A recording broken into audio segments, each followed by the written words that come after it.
अस्सलामुअलैकुम dear students, welcome to all of you. आज हमारा टॉपिक है अर्थमेटिक लाइन ग्राफ्स और time series graphs.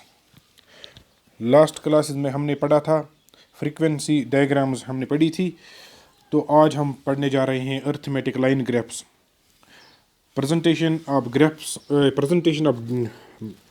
Of data through diagrams में हमने 3 टाइप्स की डायग्राम्स पढ़ी। एक तो ज्योमेट्रिक टाइप ऑफ डायग्राम्स हमने पढ़ी, ज्योमेट्रिक फॉर्म ऑफ डायग्राम्स, फिर फ्रीक्वेंसी डायग्राम्स। आज हम पढ़ने जा रहे हैं अर्थमेटिक लाइन ग्राफ्स और टाइम सीरीज ग्राफ्स। ये तीनों टॉपिक्स जो है, ये तीनों सेक्शंस जो है, ये आते हैं डायग्रामेटिक प्रेजेंटेशन ऑफ डेटा, जो हमारा चैप्टर है उसमें ये आते हैं।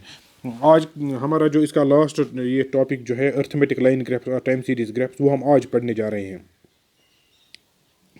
देखिए, जब एक स्टैटिस्टिकल डेटा को हम जब प्रेजेंट करते हैं एक ग्राफ पेपर पर, तो इसको कहा जाता है, इसको ग्राफ कहा जाता है। जब हम इसको ग्राफ पेपर पे प्रेजेंट करेंगे थ्रू प्रॉपर ग्राफ, तो इसको हम कहते हैं ग्राफिकल प्रेजेंटेशन ऑफ डेटा और a graph. Presenting the data on a graph paper, we get different points, each point corresponding to a value of a statistical series. जब हम data को present करते हैं ग्राफ पेपर पर, तो हमें different points मिलते हैं उस ग्राफ पेपर से, उस ग्राफ से। तो उनमें से हर एक पॉइंट कॉरस्पॉन्ड करता है, रिप्रेजेंट करता है एक different value of A statistical series, different value of A statistical series.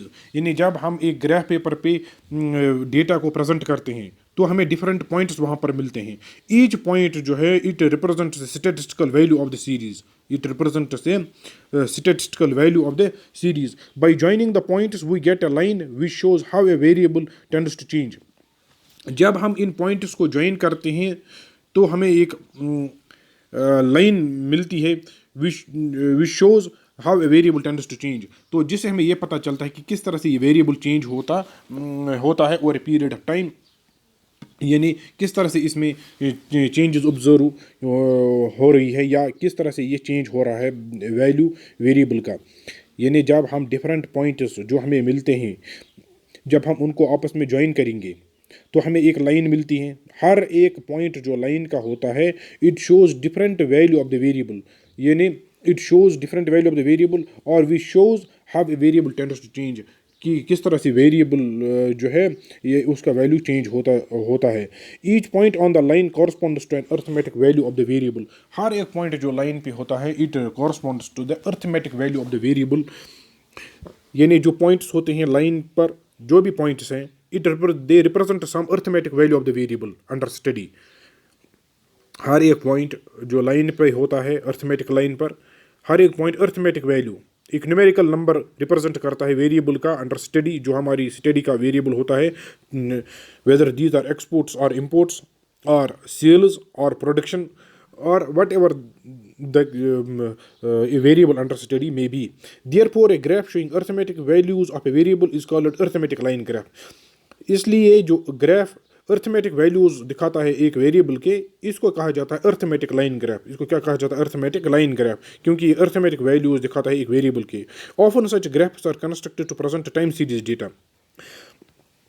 अक्सर जो होता है कि सच ग्राफ्स जो है, these are constructed to present time series data, इनको कंस्ट्रक्ट किया जाता है ताकि टाइम सीरीज डेटा जो है, data which is related to some time, ताकि उनको दिखाया जा सके।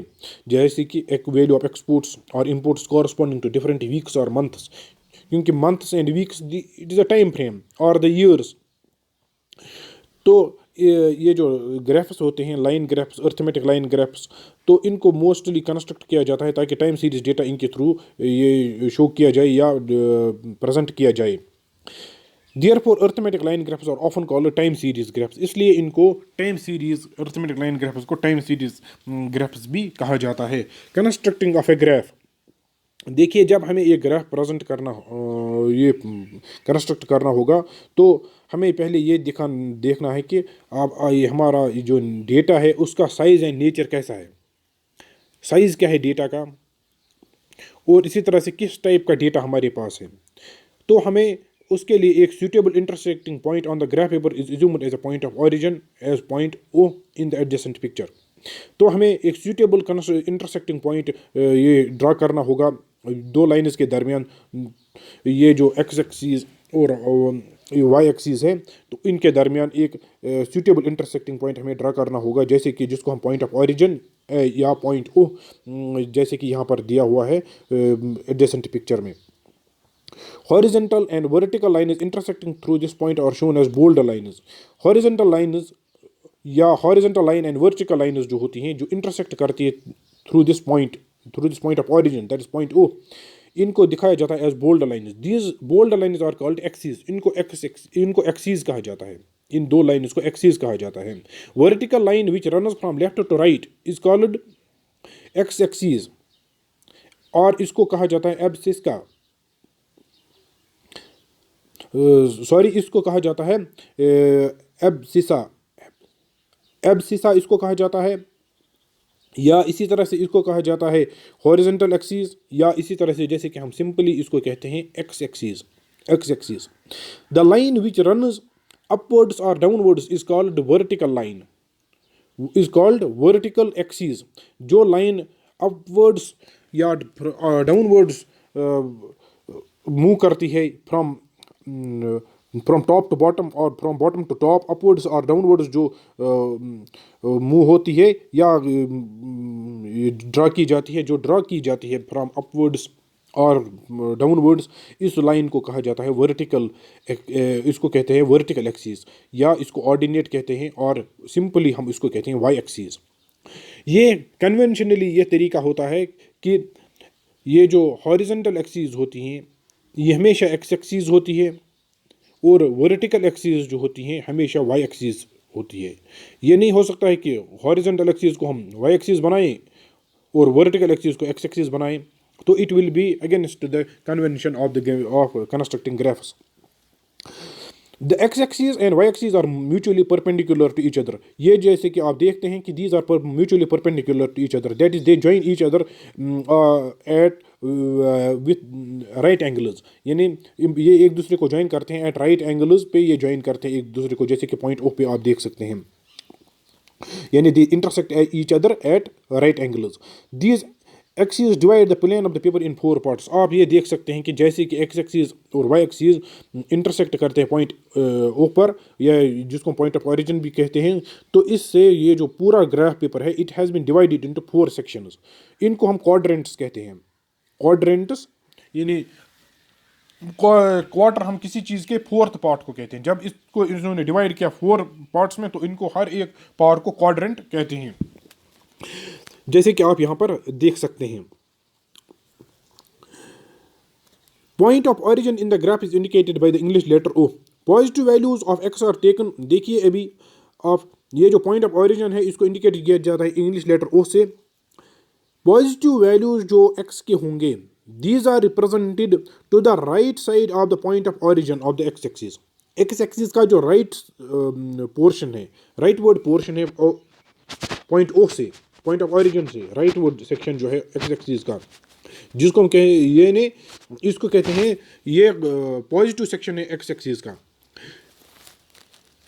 पॉइंट ऑफ इंटरसेक्शन या पॉइंट ऑफ ओरिजिन के लेफ्ट साइड में जो एक्स एक्सिस का पोर्शन है या सेक्शन है, it represents negative values of x, it represents negative values of x. और इसी तरह से वाई एक्सिस जो है या वर्टिकल एक्सिस जो है, वाई एक्सिस का जो पार्ट पॉइंट ऑफ ओरिजिन के अबो है, ये upper portion of the Y axis represents positive values of positive values of y-axis are represented on the upper portion of the y-axis. That is point of origin के above जो है section y-axis का, इस पे positive values of y को represent किया जाता है. और जो point of origin या point O जहाँ पर ये दोनों lines, दोनों एक्सिस इंटरसेक्ट होती हैं, इसके नीचे जो सेक्शन है वाई एक्सिस का, यानी lower part of the Y axis represents the negative values of Y axis. तो ये क्वाड्रेंट्स आप देख सकते हैं, दीज क्वाड्रेंट्स, ये जो पूरा ग्राफ है it has been divided into 4 quadrants. पहला क्वाड्रेंट जो है क्वाड्रेंट 1, जैसे कि आप देख सकते हैं राइट हैंड साइड के टॉप पर, on the top right hand side देखिए क्वाड्रेंट 1 जो है, इसमें हम positive y and positive x दोनों रिप्रेजेंट करते हैं, क्योंकि दोनों का ये सेक्शन जो है, इस सेक्शन में पॉजिटिव वैल्यूज़ ये रिप्रेजेंट किए जाते हैं, ये नहीं, ये दोनों का पॉजिटिव सेक्शन है। फिर आप अभी आइए सेक्शन क्वाड्रेंट 2 पर, तो इसमें जो एक्स एक्सिस है इट इज़ नेगेटिव, यानी एक्स जो है इसके वैल्यूज़ नेगेटिव होंगे यहाँ पर, क्योंकि it lies to the leftwards और the left portion of the x axis from the point of origin. इसमें एक्स के वैल्यूज़ नेगेटिव होंगे और वाई के पॉजिटिव होंगे।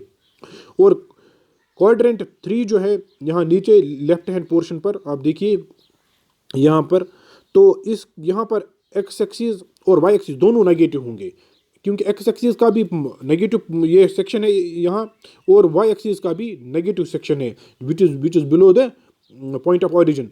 और इसी तरह से क्वाड्रेंट 4 में आप देखिए कि एक्स जो है वो पॉजिटिव होगा, क्योंकि ये एक्स का पॉजिटिव सेक्शन है which is on the right side of the point of origin, और वाई का नेगेटिव सेक्शन होगा क्योंकि it is below the point of origin. तो इस तरह से आप देखते हैं कि इन डिफरेंट क्वाड्रेंट्स में हम डिफरेंट यानी values of the variable present कर सकते हैं।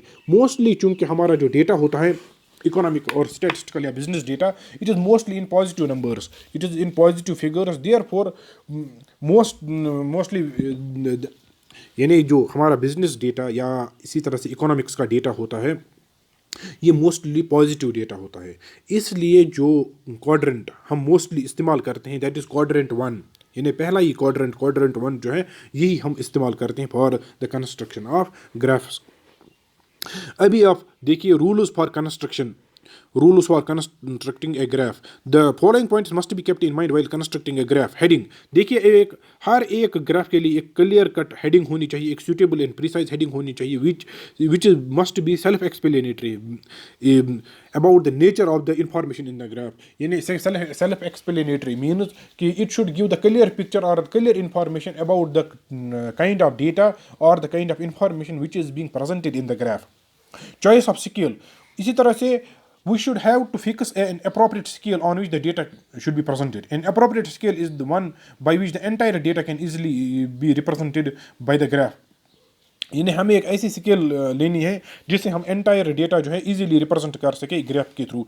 Graph should be on the middle of the graph paper और टू मेक इट अट्रैक्टिव, ये जो ग्राफ जो है it should be on the middle of the graph paper. Proportion of x axis, proportion of axis, देखिए जो y axis x axis जो है its length should be 1.5 of the Y axis, 1.5 times of the Y axis. Suppose for example अगर हमारी Y axis 10 inches line है, X axis should be 15 inches, यानी it should be 1.5 times the length of the Y axis. X axis should be longer than Y axis. Method of plotting the points. Economics and business data are generally positive. These are to be presented in the first quadrant. Accordingly, the point of origin is fixed to the left and lower portion of the graph paper. इसीलिए हम देखते हैं कि economics and business data जो है क्योंकि ये positive होता है जनरली, इसलिए जो पॉइंट ऑफ ऑरिजिन है इट इज़ बीइंग फिक्स्ड और it is being drawn on the lower left hand lower portion of the graph paper, left hand lower portion of the graph paper, ताकि हमारा graph जो है graph paper ये जो graph section जो होगा ये क्वाड्रेंट का सेक्शन जो होगा ये थोड़ा बड़ा बन जाएगा, ताकि इसमें हम डेटा को इजीली और आसानी के साथ प्रेजेंट कर सके। On the x axis the points are plotted from left to right. हाँ, फिर देखिए आप ऑन द एक्स एक्सिस जो पॉइंट्स जो है उनको प्लॉट किया जाता है from left to right. On the Y axis the points are plotted upward from bottom to top. Line is of different types. अगर अब हमारे पास एक से ज़्यादा वेरिएबल्स हैं जो हमें ड्रा करने हैं, जो हमें सेम ग्राफ पे ड्रा करने हैं, therefore we should differentiate the lines from each other. Suppose for example अगर हमारे पास मोर देन वन लाइन्स यानी जो हमें ड्रा करनी है, there are more than one line which we have to draw on the same graph paper suppose for example for the sake of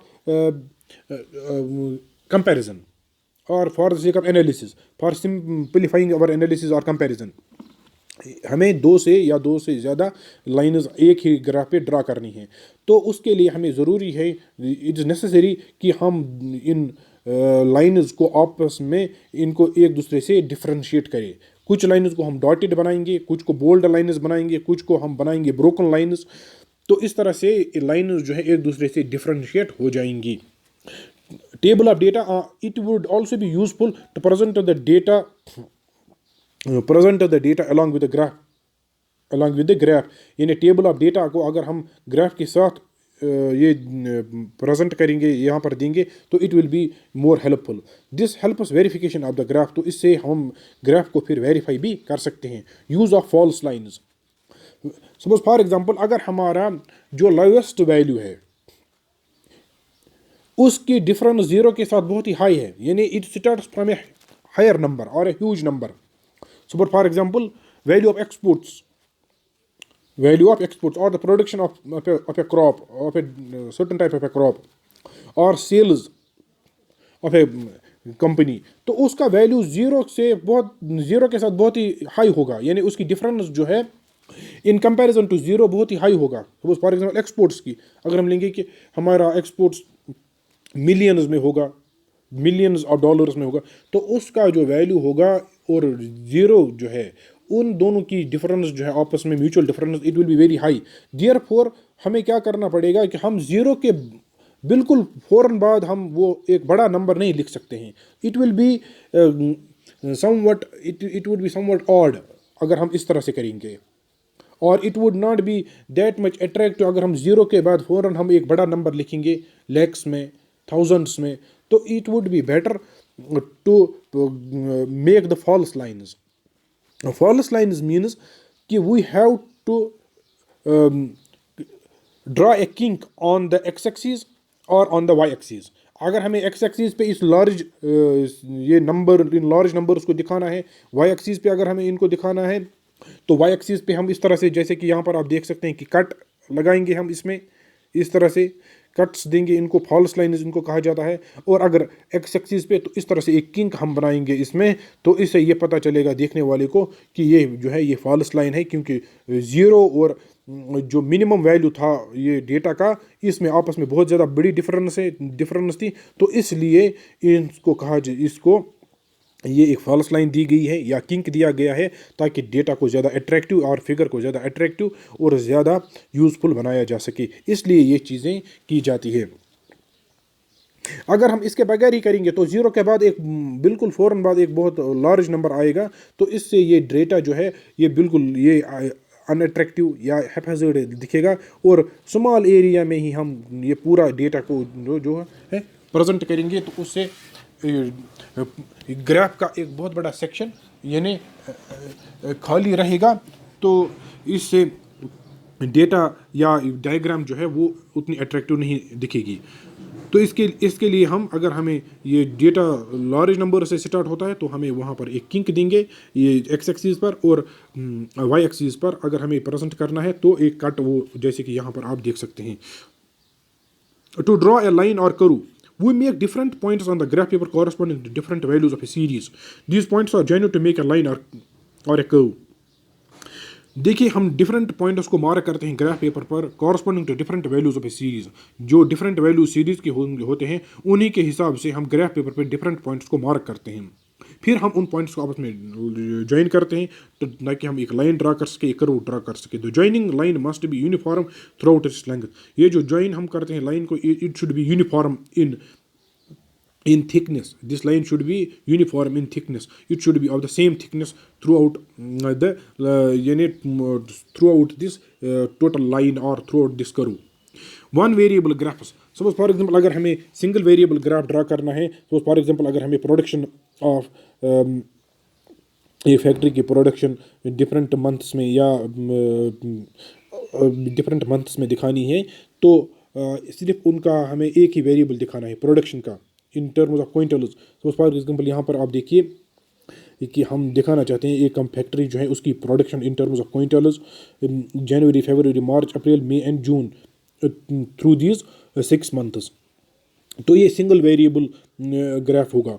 तो इस तरह से आप इसको कंस्ट्रक्ट कर सकते हैं। देखिए पहले हमें देखना है ये जो मंथ्स है इसको हम दिखाएंगे एक्स एक्सिस पर, और प्रोडक्शन जो है ये दिखाएंगे हम वाई एक्सिस पर। देखिए जनवरी, February, March, April, May and जून। देखिए जनवरी में प्रोडक्शन है 5 क्विंटल्स, फिर है फरवरी में 7.5 क्विंटल्स, फिर मार्च में है 5, फिर अप्रैल में है 10 क्विंटल्स, फिर मई में है 12.5, फिर जून में है 15। पहले हम इनको यहाँ से प्रोडक्शन दिखाएंगे वाई एक्सिस पर। यहाँ से नंबर्स हमने लिए 5, 10 एंड 15। यहाँ से हमने मंथ्स लिए। पहले हम पॉइंट्स को ड्रा करेंगे। इन पॉइंट्स को जनवरी में 5 के थ्रू हम 5 के बिल्कुल लाइन में हम एक पॉइंट ड्रा करेंगे, जैसे कि यहाँ पर पॉइंट्स हैं। फिर फरवरी 7.5, it will be between 5 and 10, 7.5। फिर अब मार्च में फिर प्रोडक्शन फॉल हुई है तो 5 ये पॉइंट ड्रा करेंगे हम। फिर अप्रैल में प्रोडक्शन डबल हुई है फ्रॉम 5 टू 10। फिर इसी तरह से मई में 12.5, फिर जून में 15। तो जब हमने इन पॉइंट्स को ड्रा किया, फिर हम इन पॉइंट्स को आपस में ज्वाइन करेंगे। देखिए आप लाइन जो हमारी है, it is of the same thickness through out the line, यानी थ्रू आउट दिस करो। जो हमारी लाइन है, जो हम ज्वाइन करते हैं इन पॉइंट्स को, जिस लाइन के साथ हम इनको ज्वाइन करते हैं, this line remain of the same thickness through out this करो। इसमें थिकनेस चेंज नहीं होनी चाहिए, it should B of same thickness. ये आप देख सकते हैं कि हमने ये सिंगल वेरिएबल ये जो ग्राफ है वो हमने ड्रा किया। फिर हम यहाँ पर देख सकते हैं कि फॉल्स लाइन्स हम ड्रा कैसे कर सकते हैं। The use of false line is very common with respect to time series data. Following illustration explains how exactly it is done. देखिए अभी आप यहाँ पर following table gives hypothetical figures of exports from India during the year 2010-11 to 2014-15। देखिए ये exports hypothetical figures, these are not real figures, but these are hypothetical which we have supposed। Exports in crore 600 crore 2010-11 and 12 में 640, इसी तरह से 670, 780 and 900 2014-15 में। Now we have to present these figures in a graph. Presentation of these data involves the construction of a false line because difference between the minimum export value and zero is very large। देखिए zero और minimum export value जो हमारा है उसमें बहुत बड़ी difference है, यानी ये 600 करोड़ हैं।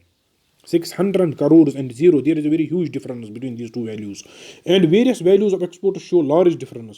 दो और जो आपस में ये वैल्यूज है, वेरिएबल वैल्यूज ऑफ एक्सपोर्ट्स जो है, इनकी आपस में बहुत ज़्यादा डिफरेंस है।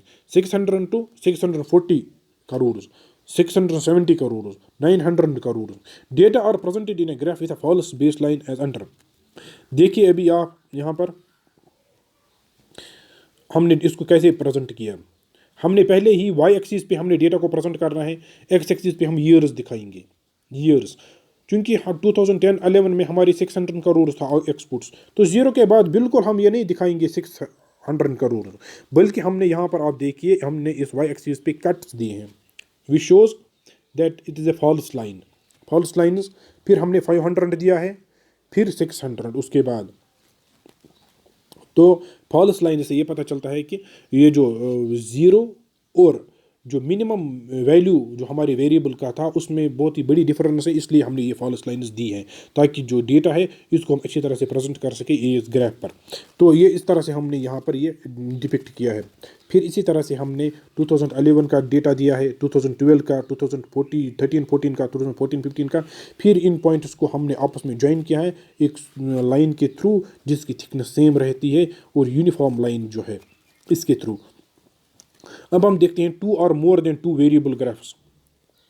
देखिए जब हमें 2 और more than 2 variable graph simultaneously show करने हों या प्रेजेंट करने हों with respect to some period of time, एक ही टाइम पीरियड के लिए हमें दो लाइन्स अर्थमेटिक लाइन्स या दो ग्राफ, ये दो लाइन्स या 2 सेट्स ऑफ वेरिएबल्स, एक ही टाइम पीरियड के लिए हमें 2 वेरिएबल्स और मोर देन 2 वेरिएबल्स हमें एक ही ग्राफ पे हमें शो करने हैं। So for example data on the production and sale of a factory in different months would make a 2 variable graph. So for example हमें एक फैक्ट्री की प्रोडक्शन उन्होंने कितनी की है, सेल कितनी की है, यानी उसी टाइम में। तो फॉर एग्जाम्पल जिन मंथ्स की हम सेल दिखाना चाहते हैं उन्हीं मंथ्स की हम प्रोडक्शन दिखाना चाहते हैं। Now these 2 sets of data refer to the same time frame और टाइम पीरियड। तो इसको हम कहते हैं कि 2 वेरिएबल ग्राफ, क्योंकि इसमें 2 वेरिएबल्स हैं, प्रोडक्शन एंड सेल्स। इसी तरह से exports and imports, exports and imports. तो ये डिफरेंट ये जो है 2 वेरिएबल्स और मोर देन 2 वेरिएबल्स हम एट द सेम टाइम और एक ही ग्राफ पे हम दिखाना चाहते हैं with respect to the same time frame. The following table gives data on the production and sales of a factory in 1000 rupees between January and June. Present the information in the form of a two variable arithmetic line. देखिए इसको हम कैसे represent करेंगे. पहले production हम दिखाते हैं.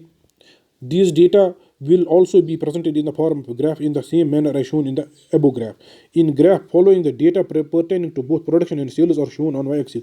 देखिए प्रोडक्शन हम दिखाएंगे production and sales y axis पर और मंथ्स हम दिखाएंगे एक्स एक्सिस पर. हमने दोनों को यहाँ पर ड्रा किया है. देखिए दोनों को हमने यहाँ पर ड्रा किया है. जनवरी, February, March, April, May and जून. जनवरी में दोनों की प्रोडक्शन थी. जनवरी में प्रोडक्शन थी 5, suppose 1000 rupees, 5000 rupees for example अगर हम लेते हैं. सेल्स थी 7,500. अभी आपको ये हो सकता है जहन में आ जाए ये सवाल कि प्रोडक्शन कैसे हो सकती है 5000 और सेल्स है 7,500. तो ये ऐसे हो सकता है कि फॉर एग्जांपल एक बिजनेस जो है वो प्रोडक्शन कर रहा है 5000 रुपीज़ की यानी वैल्यू के गुड्स को प्रोड्यूस कर रहा है एक मंथ में, मगर उसी मंथ में उसने सेल की है 7,500 रुपीज़ के गुड्स को. सेल कैसे ज़्यादा हो सकती है प्रोडक्शन से. सपोज फॉर एग्जांपल अगर इस बिजनेस ने ऑलरेडी जो उसने प्रोडक्शन की थी उसने उसको स्टोर करके रखा था, इन्वेंट्री में उसने जो रखा था, स्टोर में उसने रखा था, तो उसको वो फिर सेल कर सकता है. इसलिए सेल ज़्यादा यहाँ पर आप देख सकते हैं एज़ कम्पेयर टू प्रोडक्शन, क्योंकि वो अब जो उसका स्टॉक है जो उसने पहले ही स्टॉक किया था या इन्वेंट्री में रखा था उससे वो कुछ सेल कर रहा है, जिससे आप देख सकते हैं कि सेल ज़्यादा है एज़ कम्पेयर टू प्रोडक्शन. तो अभी आप देखिए कि मंथ ऑफ जनवरी में sale is 5000 and production is 5000 rupees and sale is 7,500. और इसी तरह से फरवरी में sale is 10,000 and production is 7,500. मार्च में आप देख सकते हैं कि प्रोडक्शन जो है it is 5,000 and sales is 7,500. अप्रैल में आप देख सकते हैं कि सेल्स है 12,500 एंड प्रोडक्शन इज़ 10,000. तो इस तरह से आप देख सकते हैं कि दोनों लाइन्स को हमने ड्रा किया है simultaneously on a single graph paper. और एक सिंगल ग्राफ पे हमने दोनों वेरिएबल्स को रिप्रेजेंट किया है या शो किया है. ये हमने किया है एक सेम टाइम फ्रेम के लिए और सेम ग्राफ पेपर पे हमने दोनों वेरिएबल्स को ड्रा किया है. मगर हमने एक चीज़ यहाँ पर की है, दोनों वेरिएबल्स को डिफरेंशिएट करने के लिए हमने यानी लाइन्स को डिफरेंशिएट किया है. दोनों लाइन्स को डिफरेंशिएट किया है. एक सेल्स की लाइन जो है ये जो है डॉटेड लाइन है और प्रोडक्शन जो है it is a solid line. Production की जो लाइन है वो सॉलिड लाइन है और सेल की लाइन जो है वो डॉटेड लाइन है. देखिए अभी हम देखते हैं कि general rules for constructing diagrams and graphs. देखिए एक प्रॉपर साइज होना चाहिए ग्राफ पेपर का. It should neither be too big और नॉट टू स्मॉल. और डायग्राम जो हम फिर ड्रा करेंगे it should also be neither too big और not too small. Proper heading should be there for each and every graph which we draw, so that it may infer or it may convey the correct meaning or the correct information to the reader about the information which is being presented through that graph. यानी जब proper heading होगी diagram की या graph की तो उससे पढ़ने वाले को क्लियरली पता चलेगा कि इसमें कौन सी इंफॉर्मेशन है, क्या ये रिप्रेजेंट करना चाहते हैं. Proper scale, there should be proper scale which is being used and scale should remain same throughout the graph. Use of signs and colors only. Diagrams or graphs must carry some signs on the nature and classification of information. Colors may be used to indicate different aspects of a diagram. These signs and colors must be clarified. देखिए अगर हम science कुछ इस्तेमाल करना चाहते हैं या colours, जैसे कि लाइन्स में अगर हमने 2 लाइन्स या 2 वेरिएबल्स एक ही या 3 वेरिएबल्स एक ही ग्राफ पे ड्रा किए तो हम उन लाइन्स को फिर कलर कर सकते हैं, डिफरेंट कलर्स के थ्रू दिखा सकते हैं या उनको डिफरेंट लाइन्स बना सकते हैं. डॉटेड लाइन है या इसी तरह से है बोल्ड लाइन है, इसी तरह से ये जो लाइन है डिसकंटिन्यूड लाइन या इस तरह के कट्स में जो लाइन होगी वो लाइन हम दिखा सकते हैं या फिर हम उन लाइन्स को कलर कर सकते हैं. सो फॉर एग्जांपल एक्सपोर्ट्स को हम दिखा सकते हैं ब्लू लाइन या ग्रीन लाइन और इंपोर्ट्स को दिखाएंगे रेड लाइन या उसको येलो लाइन से दिखाएंगे। तो इस तरह से, या कुछ साइंस अगर हमने इस्तेमाल किए हैं, कुछ सिंबल्स हमने इस्तेमाल किए, तो हमें क्लियरिफाई करना पड़ेगा कि what does a particular sign refer to. अगर हमने कोई साइन इस्तेमाल किया है तो हमें वहाँ पर वो लिखना चाहिए, उसकी एक्सप्लेनेशन कि उस साइन का क्या मतलब है। अगर कोई कलर इस्तेमाल किया है, उस कलर का क्या मतलब है, उसकी क्या मीनिंग है, what does it mean. Less use of words and figures. There should be less and less use of minimum words and figures in the diagram. In diagrammatic or graphic presentation of data, one should make minimum possible use of words and figures. Drawing the border diagrams or graphs must be bordered with bold lines to make them attractive. तो इसी तरह simplicity is the principal feature of diagrams and graphs. These should not look to be complex and offending. हाँ, simplicity. These graphs should be simple and simple. These should be simple diagrams, not complex and offending, and these should not be complex and too much a single graph should not contain too many lines or too much information, which will make it very difficult for the reader to compare the data. From left to right or bottom to top, the construction of diagrams graph should follow from left to right or from bottom to top. जैसे कि आपने देखा कि these should follow from left to right or from bottom to top. जैसे x axis और y axis में, x axis में हम डेटा को प्रेजेंट करते हैं from left to right और y axis में from bottom to top. Statement of data which constitute the basis of diagrams should be clearly stated. हाँ, जिस डेटा पे हमने ये ग्राफ्स या डायग्राम्स बनाई हैं, इनको हमें क्लियरली एक टेबल में देना चाहिए, ताकि जो रीडर होगा, जो एनालिस्ट होगा, जिसको ये पढ़ना होगा, रीडर जो होगा मोस्टली, तो वो इसको क्रॉस वेरीफाई कर सके, डायग्राम्स को हम या ग्राफ्स को वो वेरीफाई कर सके through this table of data, या डेटा टेबल से वो उसको वेरीफाई कर सके. Attractive and effective diagrams and graphs must be attractive and effective in communicating the required information.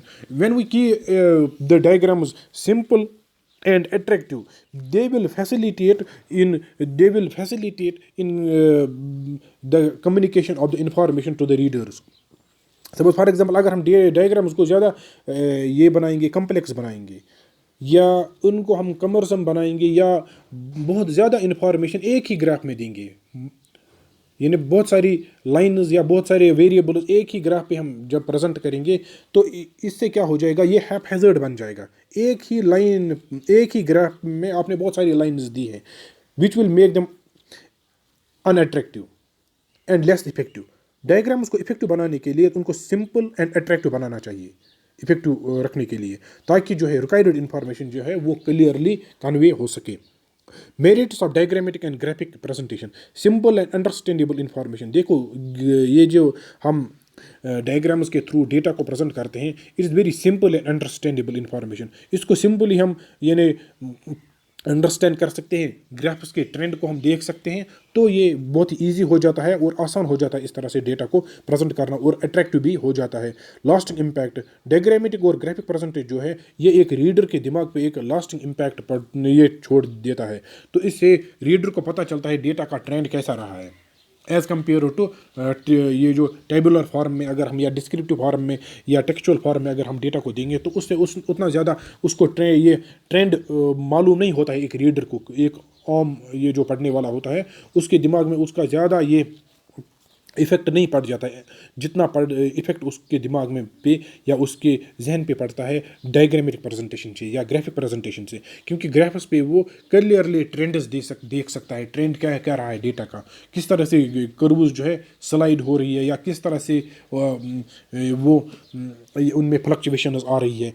तो इसी तरह से ये ज़्यादा इफेक्टिव रहता है एक रीडर के लिए. No need of training or specialized knowledge. One needs no training or specialized knowledge in reading the diagrams and graphs. हाँ, इसके लिए ज़्यादा कुछ स्पेशलाइज्ड नॉलेज नहीं होनी चाहिए ग्राफ्स और डायग्राम्स को पढ़ने के लिए. These are easily understood even by a layman. हाँ, मगर ये हर एक के लिए सेम नहीं है कि वो हर एक इंसान हर एक ग्राफ को पढ़ सके.